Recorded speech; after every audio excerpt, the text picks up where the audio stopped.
Dhaka elevated এক্সপ্রেসওয়েতে শুরু হয়েছে toll আদায়। রাজধানীর কাওলাতে আছেন সিফাত শাহরিয়ার, চলে যাচ্ছি তার কাছে। সিফাত, সবগুলো টোল প্লাজাতে কি কার্যক্রম শুরু হয়েছে? আর বিশেষ করে যেই টোল প্লাজাগুলো ক্ষতিগ্রস্ত হয়েছে সেখানে টোল আদায় কোন মাধ্যমে হচ্ছে?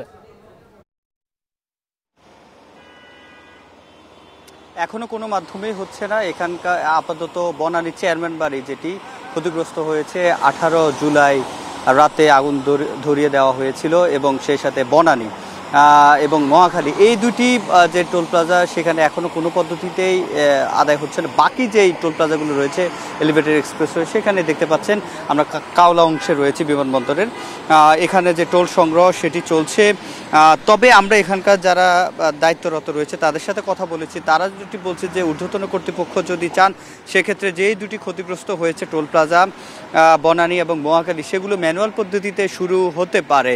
তবে এই মুহূর্তে আমরা আজকে যেটি দেখছি 3টা থেকে এখানকার যে টোল প্লাজা তে টোল সংগ্রহ সেটি শুরু হয়েছে এবং স্বাভাবিকভাবে জানেন স্বাভাবিক দিনে 50,000-এর মতো যানবাহন এখানে এই টোল প্লাজা হয়ে একেবারে এলিভেটেড এক্সপ্রেসওয়ে ভ্রমণ করে এবং চলাচল করে। সেক্ষেত্রে আজকে এই খবরের পর থেকে আমরা যেটি দেখছি এলিভেটেড এক্সপ্রেসওয়ে গাড়ির যে চাপ সেটি কিন্তু গত 5 আগস্ট শেখ হাসিনা সরকারের পতনের পর থেকে গাড়ি চলাচল এখানে এলিভেটেড এক্সপ্রেসওয়ে দিয়ে শুরু হয়েছে, তবে টোল আদায় শুরু হয়নি।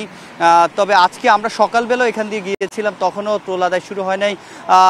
3টার পর থেকে গাড়ি এখানে টোল সংগ্রহ শুরু হয় এবং ব্যক্তিগত গাড়ি থেকে শুরু করে বাস সবগুলো আমরা দেখেছি এখান দিয়ে যাতায়াত করছে এবং যেগুলো যে টোল প্লাজাগুলোতে আসলে আগুনের ছাউনি থেকে শুরু করে এবং যে কম্পিউটারগুলো রয়েছে স্বয়ংক্রিয় প্রক্রিয়ায় যেই টোল আদায় হয় সেগুলো ক্ষতিগ্রস্ত হওয়ার কারণে যে বাকি দুটি চেয়ারম্যান বাড়ি অর্থাৎ বনানী এবং মহাখালী যে টোল প্লাজা রয়েছে সেগুলো এই মুহূর্তে চলাচল বন্ধ রয়েছে। টোল সংগ্রহ সেটিও শুরু হয়ে যাবে।